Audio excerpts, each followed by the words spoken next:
Mesdames, Messieurs, Béninoises, Béninois, depuis 2 jours, des images choquantes passent sur notre télévision qui fait état de drame que nous avons sur le lac Toro.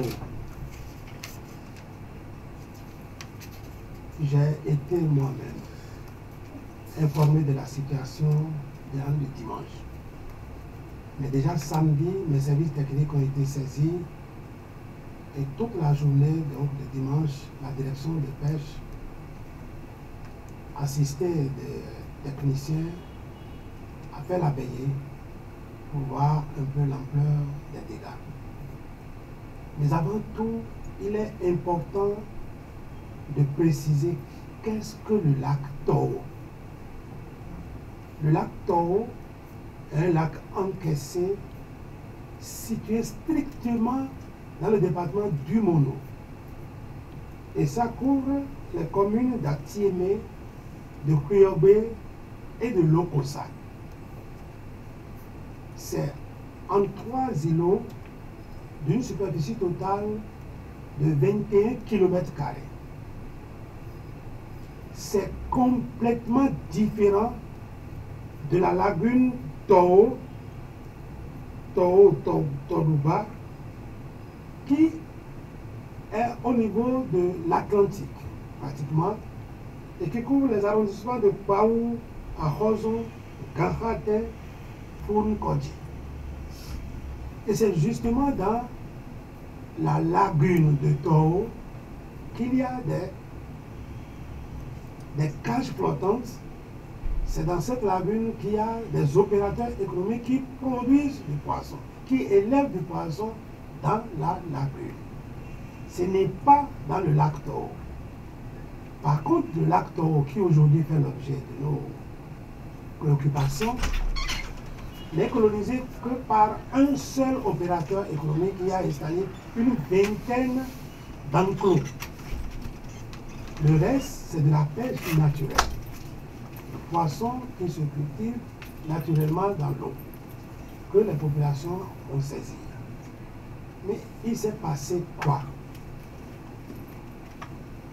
Déjà depuis jeudi, les populations ont constaté une pellicule rougeâtre surnager l'eau. Le lac étant encaissé, l'eau ne coulant pas, c'est à la faveur du vent que la pellicule a commencé par se déplacer sur le plan d'eau. Dans son déplacement, les poissons qui surnageaient pour peut-être capter ce qu'ils ont vu de sombre ont péri. Progressivement, dans la journée de samedi, il y a eu beaucoup de collectes de poissons flottants. Les pêcheurs se sont agglutinés pour capter ce qu'ils appellent le don de Dieu.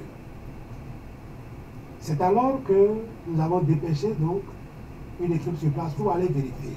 Et lorsqu'on m'a fait le compte rendu, tard dans la journée de dimanche le soir, nous sommes dépêchés là-bas, mon cabinet, le préfet du département, le directeur départemental de l'agriculture et de la pêche, le directeur départemental de la santé, la police républicaine, la police fluviale, pour faire le constat.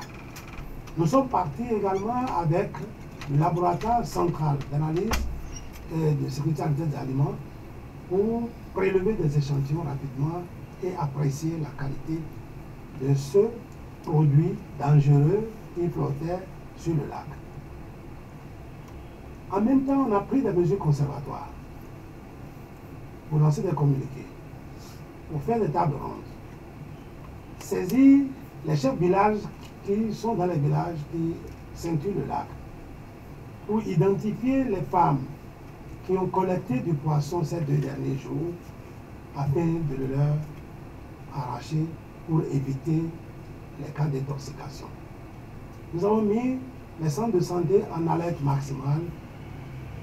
Les moindres cas suspectés devraient être référés dans des centres spéciaux pour éviter vraiment qu'on dise qu'il y a mort. Dans tous les cas, on a aussi demandé à ce que le plan d'eau ne soit plus navigué et que les pêcheurs traditionnels que nous avons là laissent l'eau au repos pendant au moins 2 semaines, quitte à ce que le danger puisse passer. En vérité, cet exploitant industriel qui est là avec une vingtaine d'enclos a perdu toute sa production de cette année. Une très belle production malheureusement. Mais aussitôt, on a pris les mesures pour pouvoir d'abord assainir tous ces filets, lui permettre de reprendre et de régénérer encore cette production. Là n'est pas le problème. Mais le problème, c'est qu'aujourd'hui encore, depuis 6 heures, j'ai mis en branle une deuxième équipe, là de techniciens, pour aller apprécier réellement l'étendue de la plaque qui est sur l'eau et quel est aujourd'hui le degré de dangerosité de cette plaque flottante. Je laisse le technicien qui est allé sur les lieux, qui a conduit la délégation, nous dire rapidement les impressions techniques. Merci, monsieur le ministre. Effectivement, l'autorité nous a dépêchés sur le terrain et il s'agissait pour nous, comme d'habitude dans les cas de figure, d'apprécier l'étendue de l'impact environnemental qui est causé à l'écosystème, la durée de l'impact et puis l'ampleur de l'impact. Cela nous a conduit à monter sur l'eau aujourd'hui avec des équipes de l'Agence spatiale de protection civile, des agents de la police républicaine et des agents de la mairie. Nous sommes montés sur l'eau donc en équipe pluridisciplinaire pour apprécier. Lorsque on a parcouru le lac de l'amont en aval, disons sur toute la longueur et sur toute la largeur, pour apprécier. Il faut avouer que lorsque vous quittez l'amont, c'est-à-dire de la partie qui est bordée par la route nationale Kome-Lokossa, l'ampleur a commencé par là. C'est par là que tu as commencé. De là à la ferme de l'exploitant, ça fait environ 700 mètres. 700 mètres. Et lorsque l'impact là, on sent ça.